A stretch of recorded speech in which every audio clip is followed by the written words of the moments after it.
Welcome to today's webinar where we're going to be talking about steam systems assessment for energy reduction, basically getting started. So really today we're going to be covering a basic overview of steam systems, and we're going to touch and tie all this back into some of the other presentations that have been covered over the last couple of weeks involving process heat, integration, process cooling, and obviously steam systems are just one of many utility loops. So hopefully we'll begin to see how these things all tie together, and we'll be going over sort of a basic overview of how to get started, things to look for, and so forth, and then we'll be introducing and highlighting some topics which will actually then become individual topics for specific webinars early in the new year.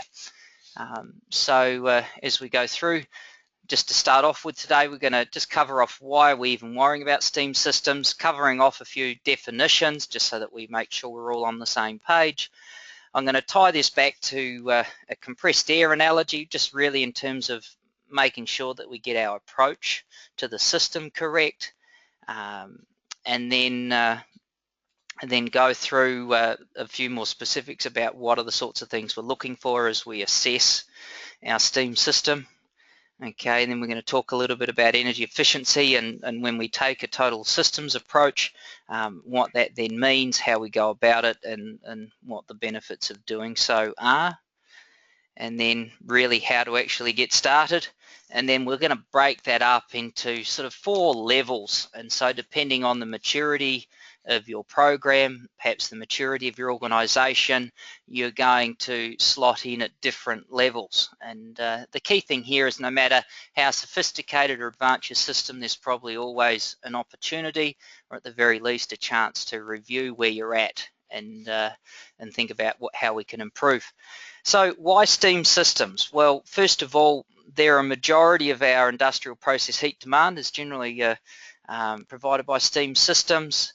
Obviously, when you get into some high-end dedicated specialized processes, heating might be through other direct means, but steam is certainly a very common backbone of many industries. One of the other problems, of course, with steam systems, as they get designed and built and installed, everyone's worried about their boiler or their steam system being undersized. No one wants to have not enough steam or to be caught short. So generally these systems err on being oversized, often also limited maintenance budgets and keeping production going. Some of the maintenance tasks on these systems often can be put off and deferred, and that has a consequence, and we'll talk a little bit about that today. The real benefit, just to flag this, is there's plenty of cost-saving potential, not just in energy, but in long-term maintenance cost. Greenhouse gas emissions are certainly on the radar again now, and this is sort of something that's not going away, irrespective of your attitudes and views of climate change. You know, the emissions that we generate from our industries and the work that we do need to be managed, and the less we put into the atmosphere has got to be a good thing. The other great thing about steam systems are there's a lot of common problems, and the good news with that is it also means there's lots of common solutions. But above all else, one of the key things that I'll keep reinforcing today is that it's absolutely vital that we have a total systems approach when we look at a steam system. It's not just looking at a boiler in the corner of the boiler house, or even just the heat exchanger that's in the factory. They're the big visible parts of our system, but the problem with that, of course, is there's a heck of a lot more behind the scenes, and the devil is always in the detail. So as we get started in thinking about this, as I've just talked about a total systems approach, well, what actually constitutes the steam system? Now, the traditional approach will obviously cover off the boiler and the boiler house. Then you have your ancillary systems, so you might have a feed water tank. You'll certainly have your pump supplying the feed water to the boiler. You'll probably also have a deaerator. You'll probably have a condensate return tank somewhere, and other various pumps possibly. Then you've got your chemical treatment systems. You'll have your boiler makeup water. Generally less than 100% of your condensate is going to be returned, so there'll be a degree of makeup water required. Then of course that water has to be treated, so you've got all these associated systems. And then of course you've got everything in terms of your distribution, so your steam pipe work, your condensate return systems. You'll most cases have multiple condensate tanks and drains and so forth, where they all go. That as a complex system has plenty of opportunities or places where there's leaks and other breaks in the system. And above all else, of course, you've got your control system. How is it controlled? And in many cases, you'll have a situation where a plant operator who's the primary user of the steam sits in front of a completely separate control system to the boiler operator, and all the boiler operator is seeing is a demand on steam and trying to maintain a steam pressure, and obviously that's going to go up and down as we try and match the demand from the site, and obviously depending on the control system that will be successfully achieved or may go up and down. So when we take a step back from all of this, the key question we actually want to start with, right down the bottom there, is, well, what does our steam system actually do? Now, many of you will probably be sitting there thinking, well, duh, of course the steam system makes steam. But what we really want to say there is, okay, we're making steam, but we're not making steam for the fun of it. We're making that steam to do something. Now, generally that steam is going to be making some sort of process stream hot, i.e. heating a process stream. However, that steam could also be used to generate power. It could be directly used as part of a process and not actually returned, i.e. a direct injection. The key thing is realizing that the steam system actually at the end of the day is a utility system that's supplying some other purpose. And when we look at the system, it's important that we never lose sight of that. So here's a really, really simplified schematic of a steam system. And I say simplified where if you look over here on the left-hand side, we have our boiler, obviously, bit of heat coming in the bottom, and we're boiling the water there in the drum, generating steam, obviously indicated in red. Now, what we're not seeing there is obviously all of the ancillary equipment around the boiler. There'll be a deaerator somewhere, or should be, and we'll talk about those a little later. There'll be there's a pump shown there. There could be other equipment in terms of where the makeup water's coming from. There might be hopefully a header tank for that water, and so forth. So, but effectively over on the left-hand side we'll have our boiler house. Now, of course, that steam is then going to go off into a header that's off out into the factory. Then we have multiple uses. So the first one there is obviously steam going into some sort of process vessel to heat another product. You'll see there that in this particular application, we've got an indirect contact, so therefore the steam's condensing, the condensate being shown in blue. Now, obviously, everything in that line is going to be at whatever pressure our control valve here is set that at. Then we're showing a trap down the bottom here. The idea of that trap being, of course, that we trap the steam in the line and that's discharging the condensate down into our condensate line. Now, of course, there will be a pressure differential firstly across our control valve, then a slight drop across our system, and then a substantial drop across the trap, typically.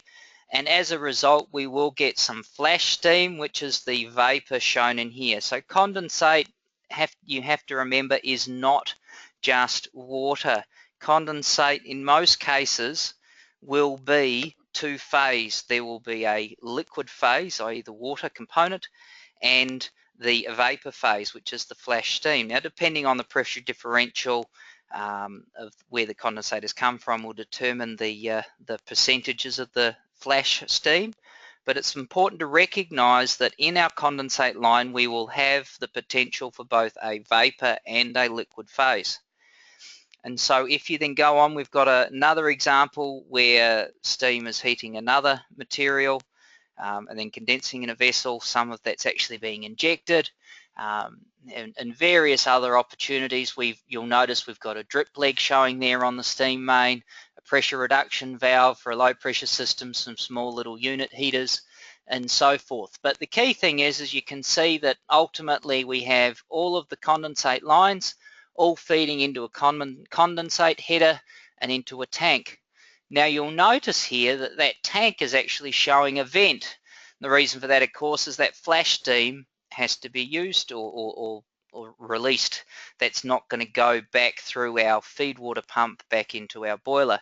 Now in this particular instance, if there's no economizer on that vent, then we're actually going to be losing that flash steam, and so that's actually not only a mass loss, i.e. a mass of water, which means remembering that the water in our boiler system isn't just water.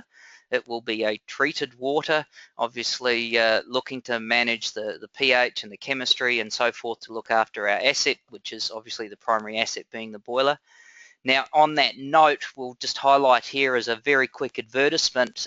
Early in the new year, we're actually going to have a dedicated webinar hosted by David Addison on boiler chemistry. And so for those of you with interest in that, stay tuned for when that will be. We'll be releasing that in the coming weeks. And so we'll go into that in a lot more detail. Obviously, we're not going to cover that today. But the key point being is that vapor or flash steam there is going to be lost. Now, we could put a vent condenser on there and condense that steam, and that could be used to preheat our boiler makeup water or some other, say, plant hot water utility. But ultimately, that is one of the key losses that we will have in our system. So just as a reminder, as we talk about these things, it's important to remember where we draw the boundary.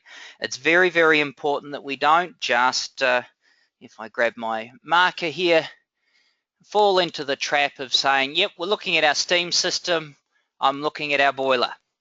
Okay, you need to understand that all the way out here, we've got where this is being used, okay, and then where it's all coming back. Now there could be multiple condensate tanks and so forth. Now, having said that, however, it's equally important to remember that, as we just talked about a few minutes ago, we don't want to fall into the trap of realizing that our system is just limited to the steam system, i.e. our steam line and our condensate lines. What we want to encourage you to do is recognize that the system actually also entails where the steam is being used. Okay, so reminding once again that a key question here is reminding ourselves, taking time to stop, pause, and think, well, what are we actually trying to do? Is it that we're heating air? Are we heating a product? Are we maintaining a temperature from a food safety point of view? There's a myriad of possible scenarios, and once we understand that, that gives us some key boundary conditions or constraints for our system. Okay, we want to try and delete the, we'll just erase all that, my apologies there. Okay, so when we start looking at the system, if we put it another way just to really capture this, remembering that if we have our factory, our plant there, we have all our utilities over here, steam obviously being just one of them. We'll have electricity, compressed air, chilled water, hot water, regular water. We might have gas, coal, other heating streams might be using biomass, for example. Okay, and that's going to be supplying our energy inputs. We'll then have waste. And as Martin's covered in recent weeks, one of the key opportunities here is understanding that there's an opportunity to recover and integrate that recovered energy, be it heating, cooling, etc., inside our plant, which will ultimately then reduce the amount of input here and hopefully then the amount of excess waste leaving our facility. So understanding our demand, understanding our supply, and the matches between the two becomes very, very important. And so if we want to articulate it slightly differently, it's recognizing we have process needs which are being met by our utility system. And so our process is effectively our demand, utility is our supply, and then we obviously have some form of distribution in between. Now for compressed air, of course, it's very simple. You send compressed air down a line and it doesn't come back. We have a very very loose sort of closed loop system where the air goes into the air and we suck more fresh air in back over at the plant room where our air compressor is. Now in the case of steam, it's not that simple. We send steam over to the plant, and generally we will be trying to return as much of the condensate from that steam back to our boiler to minimize our makeup water and so forth. So some of these utility systems have more sophisticated distribution requirements, and steam is certainly one of those, and it's attention to detail both on the way out and on the way back. Now we can look to integrate energy opportunities over here in the process to obviously reduce our process demand. And similarly, in our boiler house or our plant room, we can look to integrate across our supply systems, i.e. recovering heat economizers in our boilers that can be used to heat our hot water needs and so forth. We can recover heat off our air compressors. We can recover heat off our chiller plants. All of these opportunities are there over here, and obviously when you've got equipment that's close and co-located, it makes it relatively cost effective. Now once you've done both of those optimization, then there's a secondary operation again where once we've done the demand side and the supply side, we can then look at a total integration of still mopping up further additional opportunities. Now we're not going to go into this detail today. Martin certainly with additional webinars, and he certainly introduced this a couple of weeks ago, this concept of how we need to do our mass and energy balances and map our opportunities in terms of identifying what are our good matches, all become important. And really the purpose of covering this again today is really to reinforce the point that when you're optimizing your steam system, if you're really doing it well, you're not going to be doing it in a vacuum. You're going to be doing it in the context of all these other opportunities as well. So going back to our compressed air analogy, it's a really simplified one. We have a demand side of the system, i.e. the end users or the process demand. We have a distribution network, which is about getting that supply to our demand. So for our steam system, that's obviously going to be our steam pipe work. But as I've just mentioned, it's also going to include how we get our condensate returned back to the boiler. Now on the supply side of the system, of course, we have our boiler house, our deaerator, and all our other ancillary equipment. Now I know it's an obvious question, but we'll put it there because so many people forget and get stuck straight into the boiler house. Where do we start? Well, we start with the demand side, of course. Because if we don't need the demand, then it changes what we do with our supply side of the system. Now, it's important to recognize that our steam system versus our process heat requirements are two separate questions. And this is just a reminder again to reinforce the point that we want to be paying close attention to where all of this heat, i.e. our megawatts thermal, where that demand is and how that can be supplied. Understanding the temperature requirements and also the wattage is important. A really good example is just recently I got asked to look at a couple of air heaters where steam is being used at about 10 bar to heat air to about 40 or 50 degrees. Now, of course, the problem with an application like that is, yes, certainly the steam will heat the air. The problem is a large chunk of the radiator ends up being flooded with condensate that becomes quite subcooled, and so you're then trying to put subcooled condensate at about 20 or 30 degrees into a steam trap, which obviously is not designed to be operated that way, and so we get a rather nasty temperature stratification where obviously we have air at 10 degrees being heated by steam, which is at 120, 130 degrees, and then colder condensate. And so okay, you can get the heat into the air, but you don't get the sort of the quality output you require. So just because the steam is there doesn't mean it's necessarily the right way to provide that heating requirement. Okay, and so understanding what temperature ranges you need becomes important in terms of your ability to deliver in a controlled manner, to deliver a stable requirement. And so this is where the heat integration ultimately will help you to cover off and do that in a systematic way. Really, it's a process that provides you with the framework that enables you to make sure that you're doing things in the right order and in the right way. It's akin to the old adage of you want to make sure that you're using the right tool for the right job.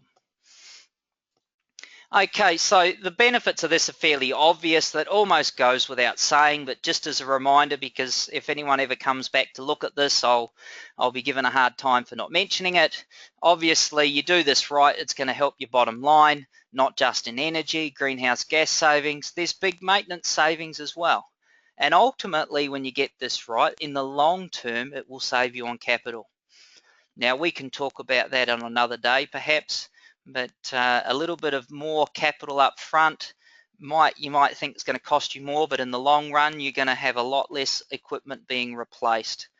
Now, less downtime, lost production will be less, improved product quality. All of these things are going to connect, and it's something to be mindful of as you try and justify these opportunities. So remembering, of course, that energy usage isn't just a raw number. It can also, and really should be in all instances, looked at as a per unit of production or specific energy usage. Understanding what happens when your production changes is useful. Plant downtime or OPT or on-product time, minimizing stoppages, cost of unplanned shutdowns, all of these things are going to have a significant impact on your specific energy use. And then, of course, you get things wrong, you have the wrong temperature, then depending on the nature of your process, that can impact on quality and yield and production rates and so forth. So all of these things become important.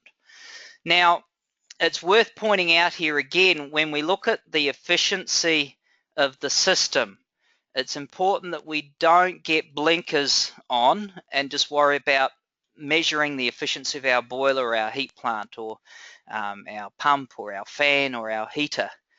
The real efficiency that matters ultimately is how many gigajoules or megajoules per unit of production are we using, okay, which is really understanding, reducing our waste, maximizing our yield could have a bigger impact than trying to get that extra 0.5% in sort of efficiency off our boiler.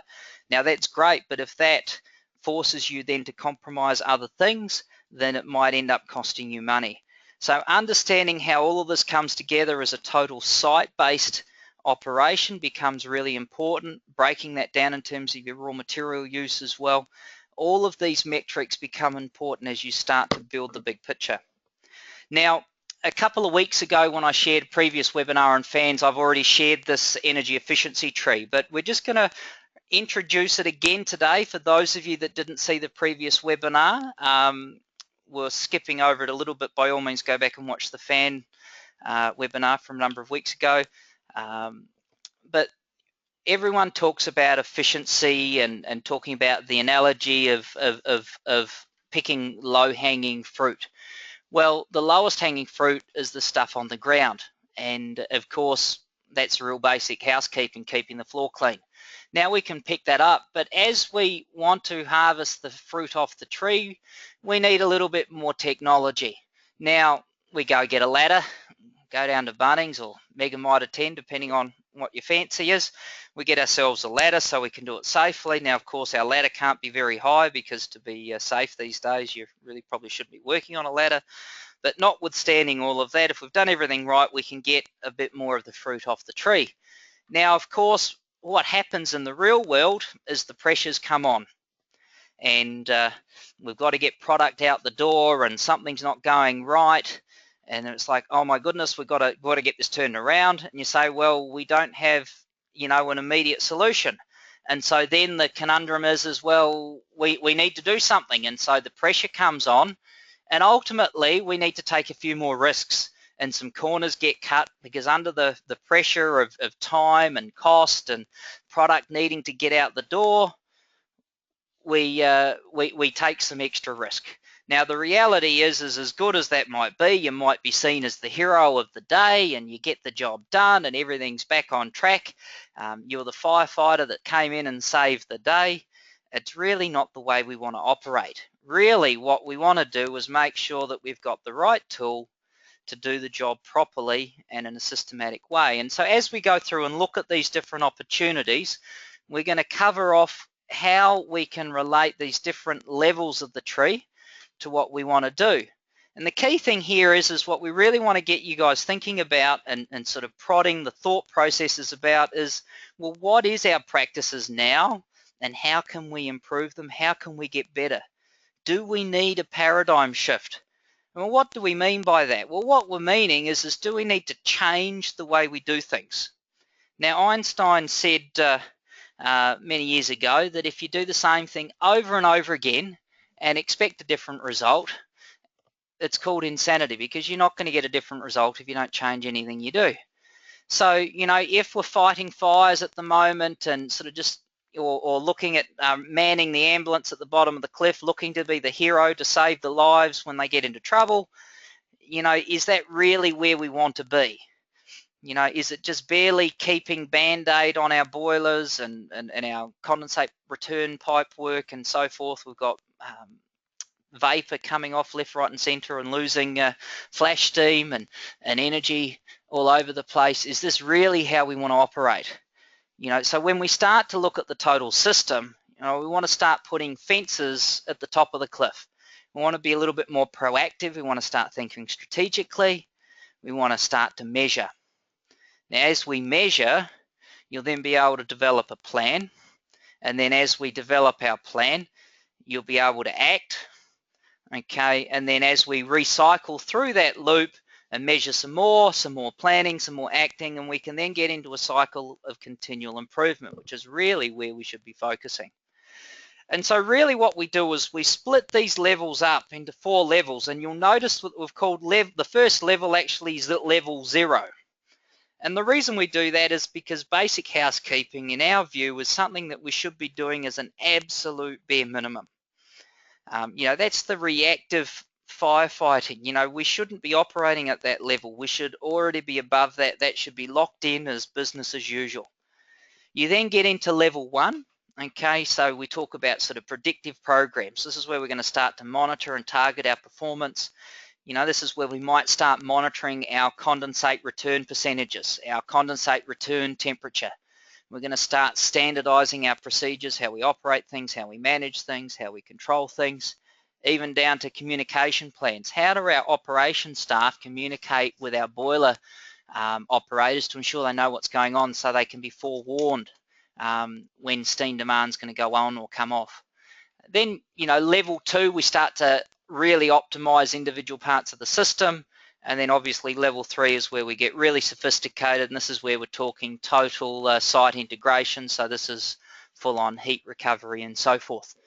Now, I want to just pause and come back here when we talk about the basic housekeeping. A really good example is, what are we doing to maintain our steam traps? You know, is it quite reactive? And as things are jumping and our pipe work's jumping all over the place because we've got live steam going down our condensate lines, because we've got traps failed on drip legs on our main lines. You know, we see this time and time again, and these things get forgotten about because it's just a drip leg. There's not a lot of condensate there, so it's no big deal, it's not a big problem. You know, these are the sorts of things, the basic housekeeping, that can make a big difference to the way the whole rest of the system operates.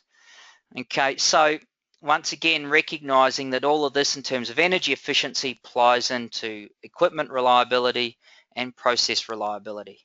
You know, we need to be able to justify our implementations and our projects, and it's when we tie all this together that we'll be able to do so.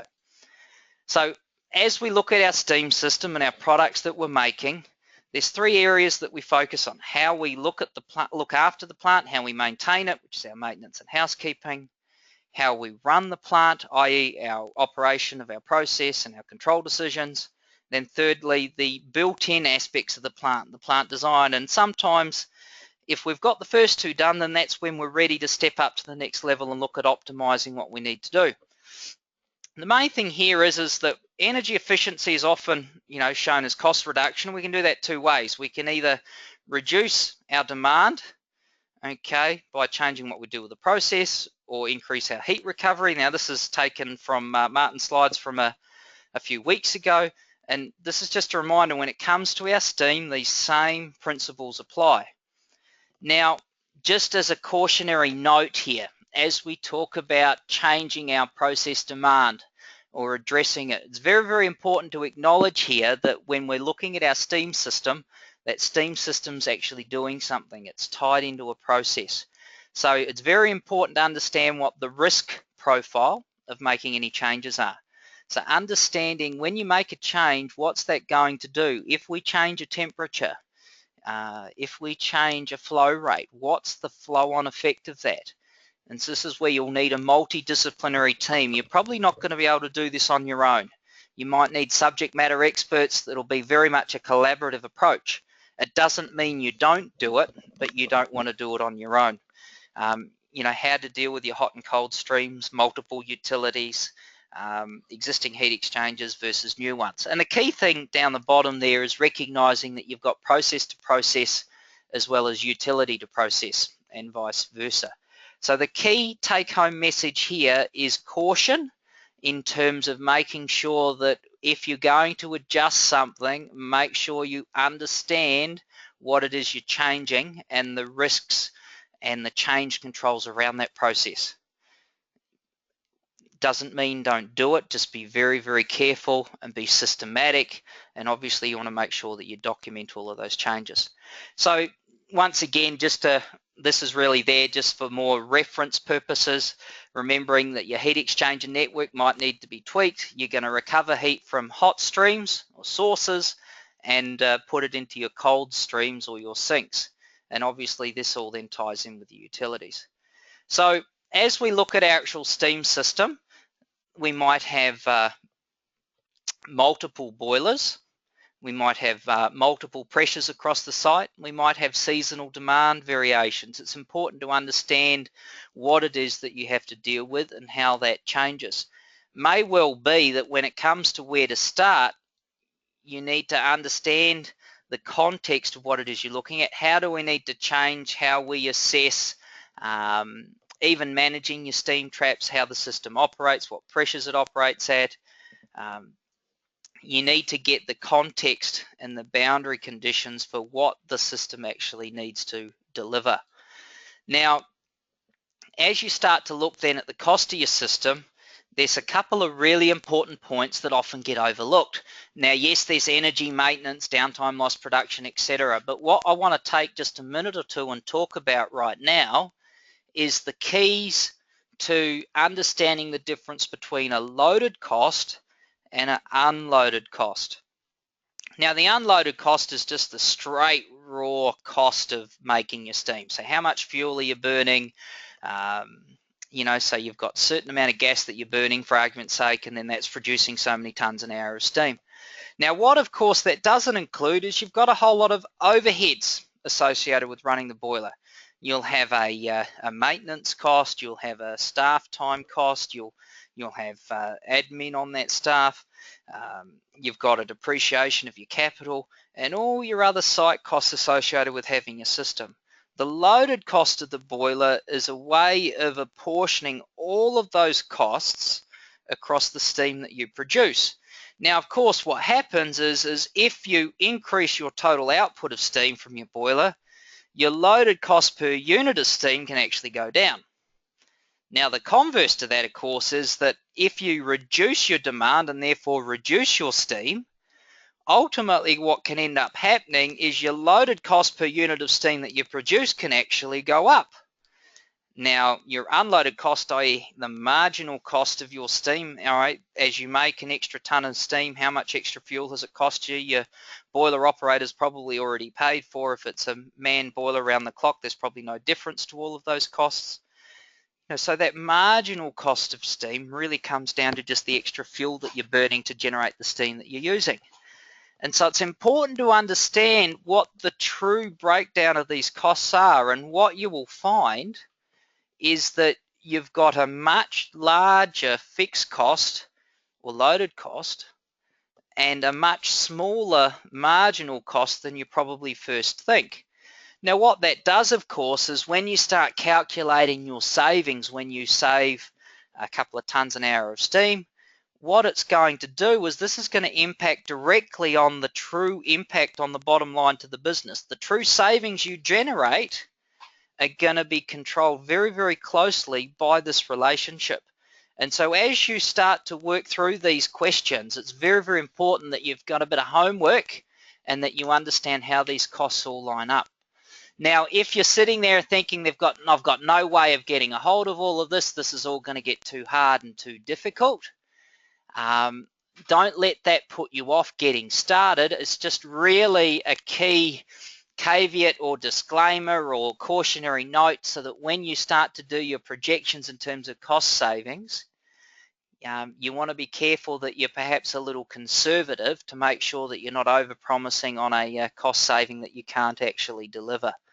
And what will be interesting, of course, is you might be able to calculate your total cost of your steam and divide that by your usage, but what you want to probably do is use a slightly smaller marginal cost for the steam than what that number turns out to be. So in all of these things, we're going to be hitting energy efficiency, looking at the reliability. As you maintain the plant and cut your losses, it's going to improve your reliability of your plant, the reliability of your processes. It's going to cut your costs. Generally, it's going to improve your system control, your system stability. And then I've never heard of a case where doing any of these things better means that you get worse product quality coming out the door. Most instances, it's only ever a good thing for the quality of the product being produced. Now, with all that in mind, it's probably good to take a minute to recognize that there's going to be some barriers to you getting stuck into this. You know, there's going to be perhaps a lack of awareness, a lack of expertise, perhaps a lack of time. Now, one of the big challenges, of course, when you're starting to look at change, it's going to be a challenge to get people to buy into that change.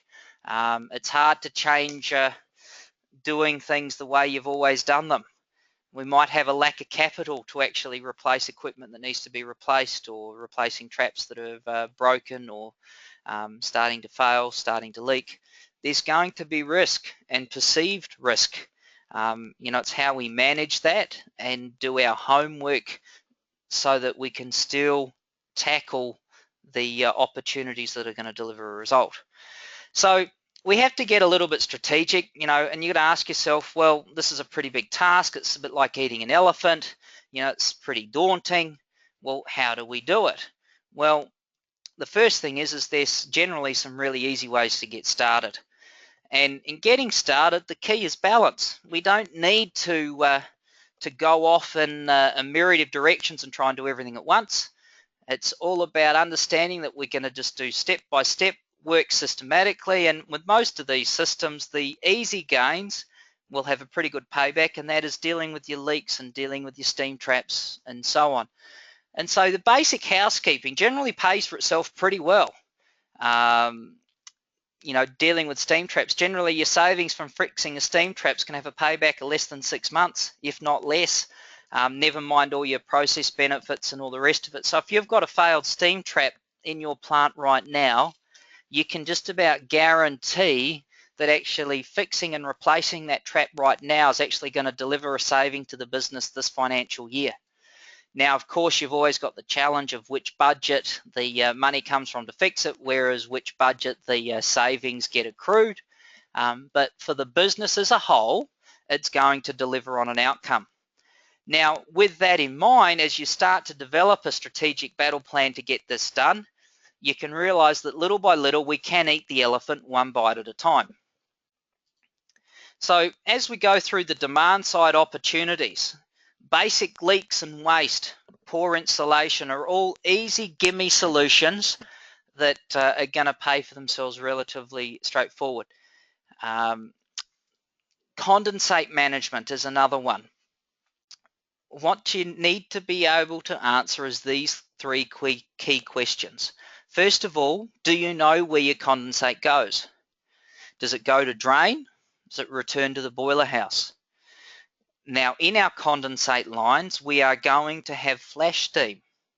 How much flash steam do we have? And it's sort of what sort of pressure is it? Okay, and where can we potentially utilize it?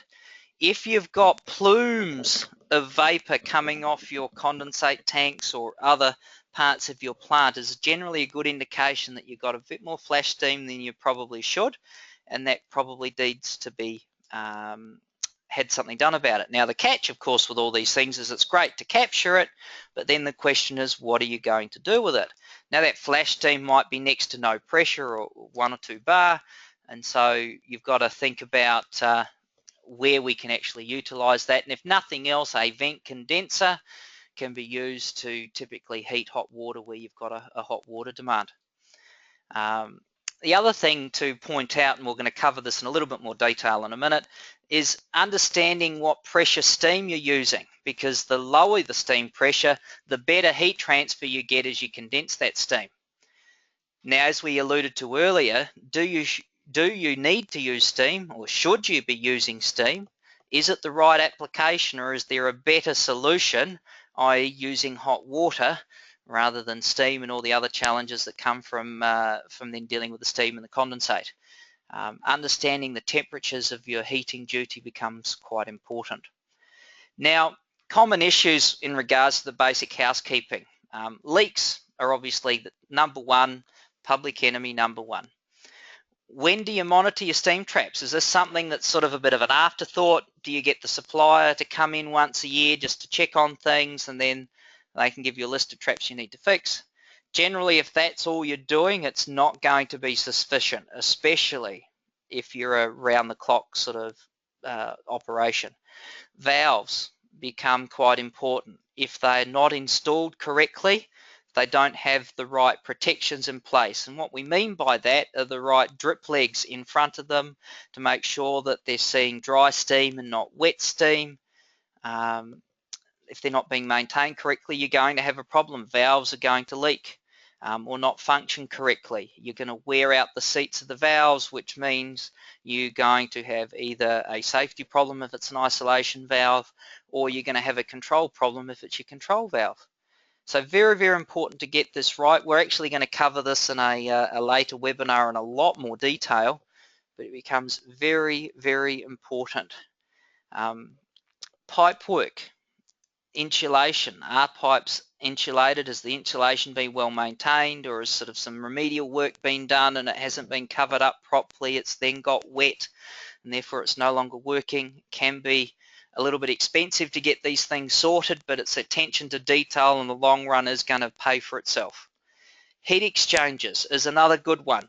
The heat exchanger itself might be fine, but have a close look at the condensate system after the steam heat exchanger. Where is the condensate going? Is it being returned correctly? What's happening to the flash steam? Is there flash steam? Anywhere in your system where you have water hammer, that is your system calling out to you for help. This is a special topic on its own. We're going to cover this in detail in a separate webinar. But just a comment here with regards to water hammer and not dealing with your condensate correctly, especially. It is one of the fastest ways to kill your equipment, and we just see it time and time again. So please, all of these basic issues, there are plenty of opportunities here, not just in terms of energy and steam losses and steam wastage, but also in terms of what it can mean to the control and usability of your process where the steam is actually being used. So just to reiterate, your steam traps, monitoring them regularly, keeping an eye on when traps fail.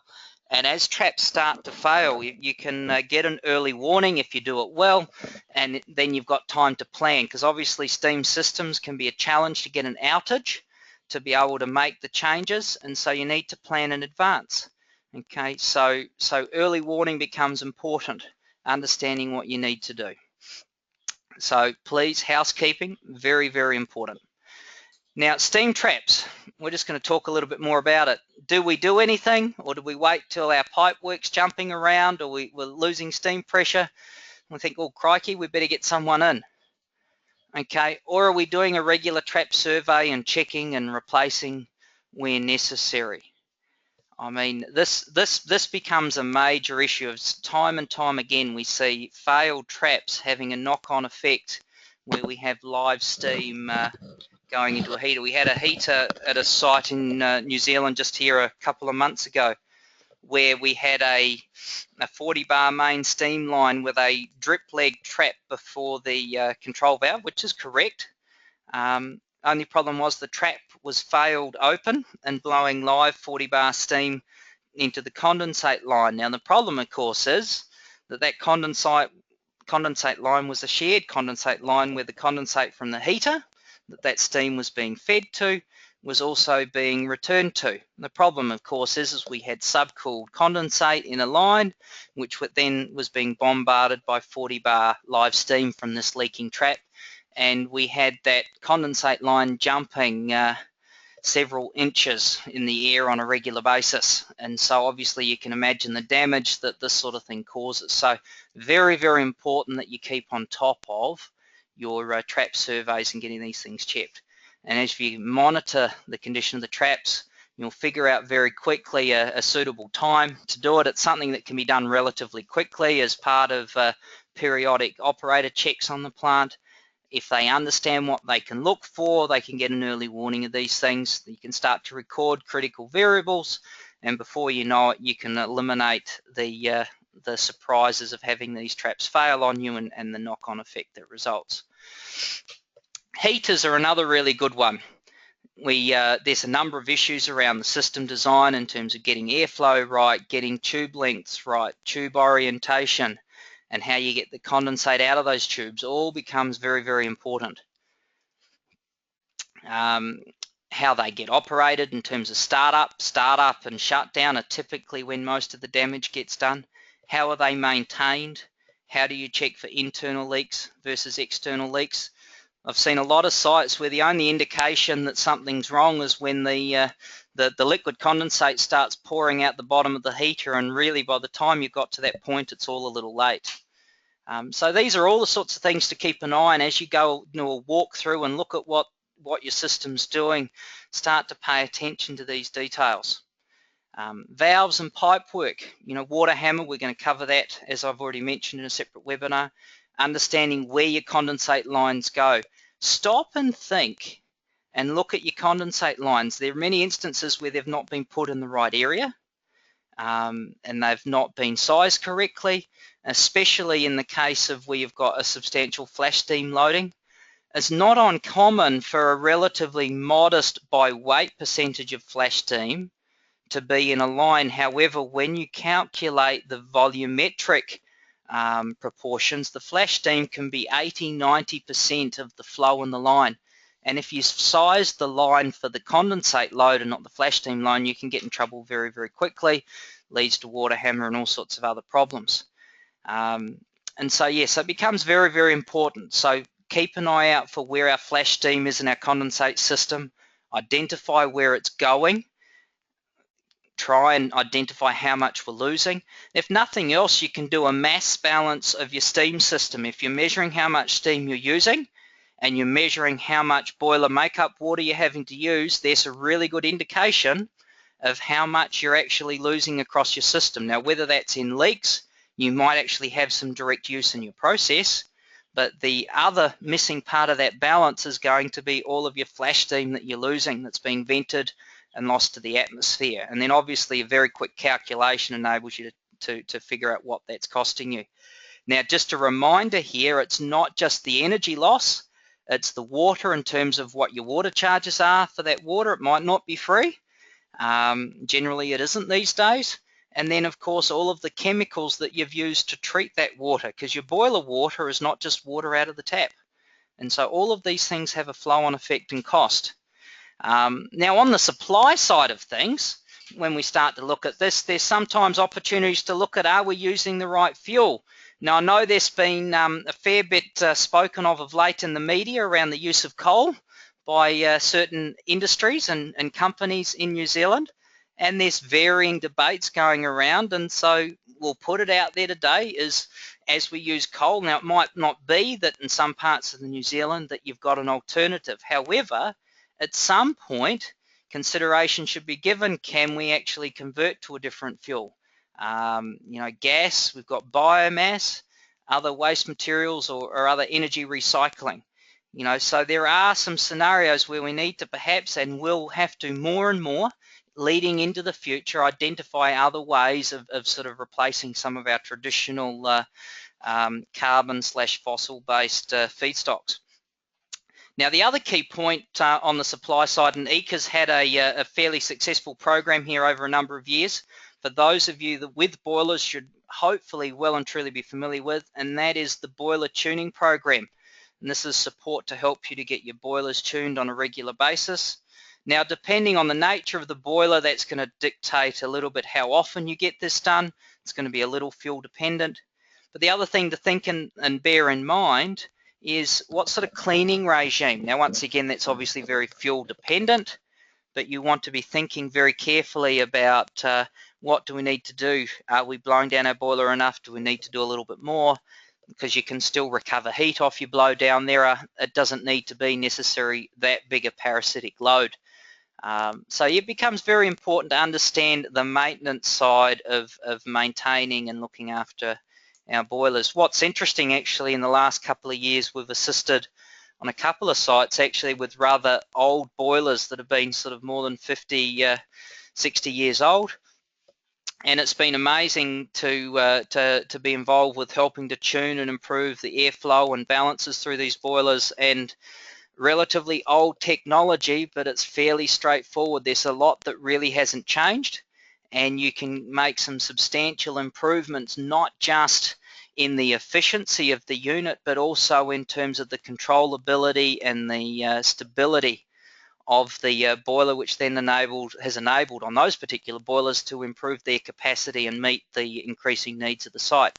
So there's some other fringe benefits of doing this.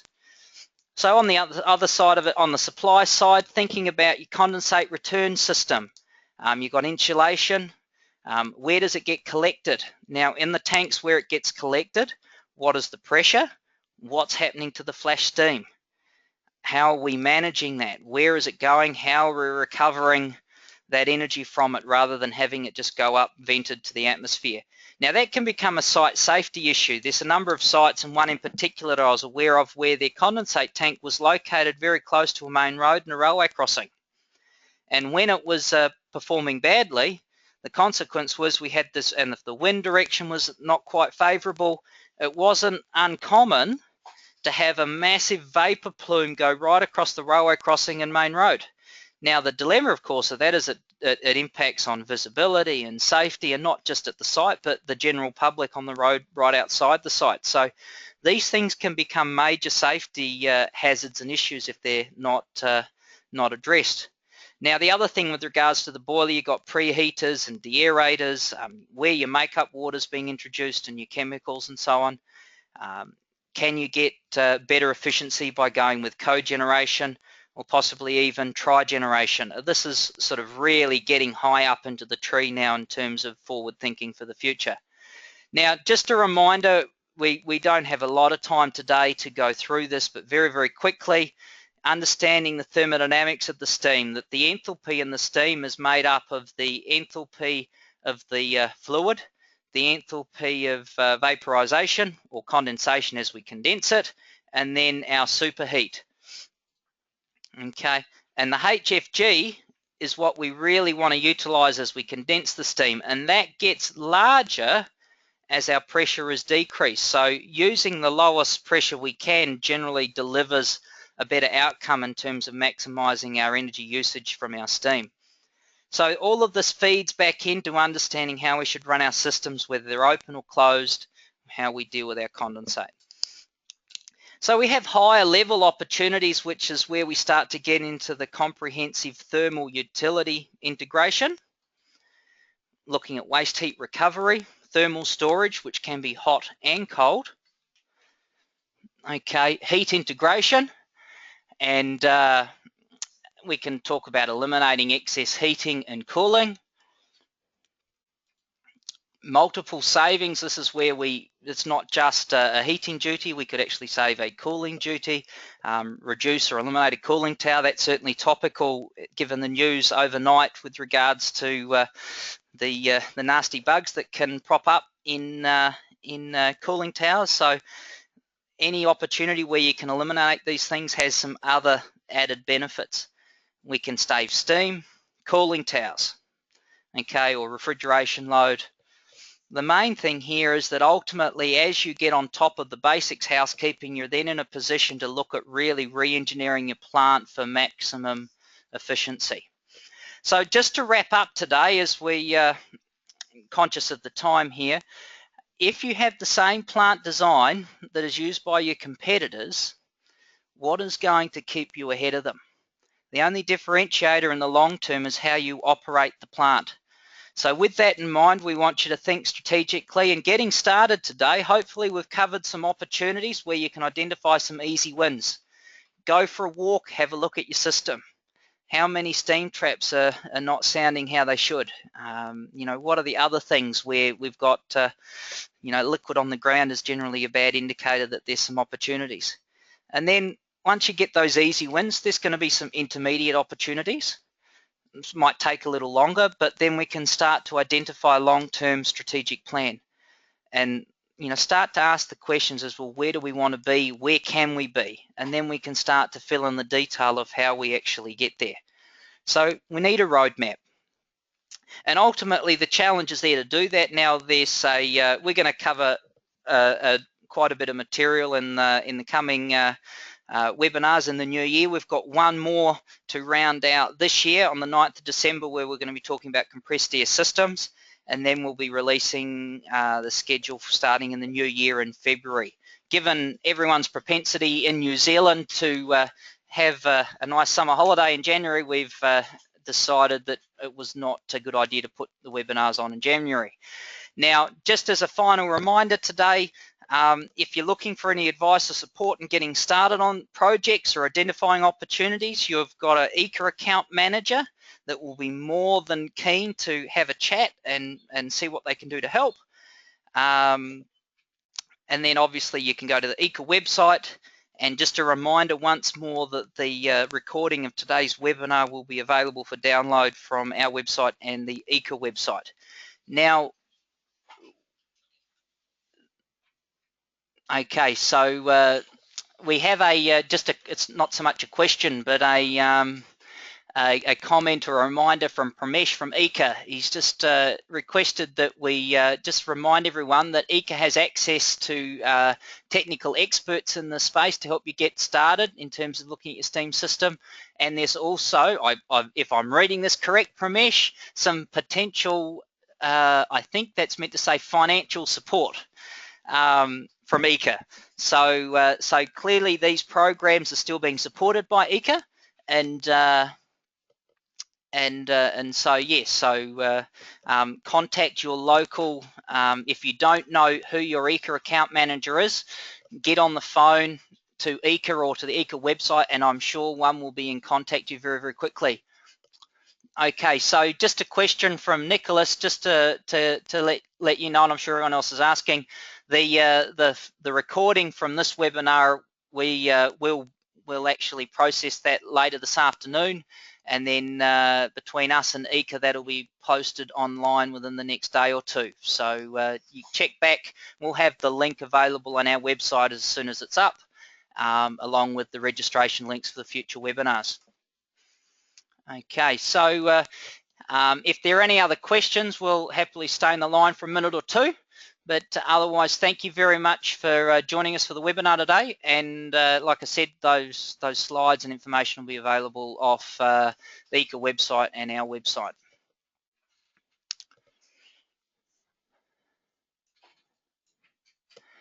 Okay, so Gary, good question. I'll just see here for a minute.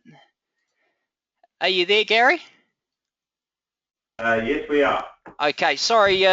So Gary, you're from ECA. Okay, I was just checking to see where you were from. My apologies. So Gary's question is he's asked, what are the typical percentage savings that can be achieved through these interventions? And I guess it really depends on the nature of your system. I hate to sort of use that as an answer, but it's not uncommon to sort of save 5% or more with sort of tuning your boiler and everything else. Now, I'm aware of a site in the South Island that recently this year announced they'd reduced their coal usage by 30% by just better tuning and control of their boiler. Now that's a pretty astronomical number, to be fair. I wouldn't necessarily say that would be normal, but certainly there are some big numbers being posted. It's not uncommon, rather than talking in percentages, to sort of give you an idea. And when we go through sort of the steam trap and flash team webinars, we'll go through some real cost saving opportunities and calculations. But it's not uncommon for a trap to sort of be, it might be $1,000 trap, but it's not uncommon. That trap's leaking, that could be costing $3,000, $4,000, $5,000 a year, depending on your steam price or your fuel price, effectively. And so generally the payback, more so than worrying about percentages of doing these things, can be, you know, a matter of a couple of months. Now, admittedly, a single steam trap's probably not necessarily a big part percentage-wise, but they can add up. It's not uncommon to do a steam trap survey and find that 30–40% of the traps in a site have failed, and generally they fail open. And to be honest, the biggest expense is not so much just the steam use, it's what it does to the rest of the system. So yeah, has that answered your question, Gary? Are you happy with that? That's perfect. Thank you very much. Hey, we've got to run, but thank you very much for the session. Hey, no, thank you very much. We'll stay on the line for just a little bit longer in case anyone else has a question. But yes, so thank you very much for the questions today and for joining us.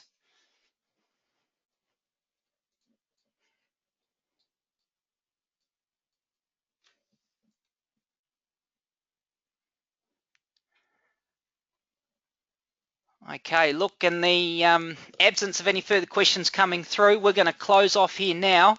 But by all means, if you have got further questions, feel free to forward those through to me, jamesn@waikato.ac.nz, or we'll see you in a couple of weeks at the next webinar. So thanks very much.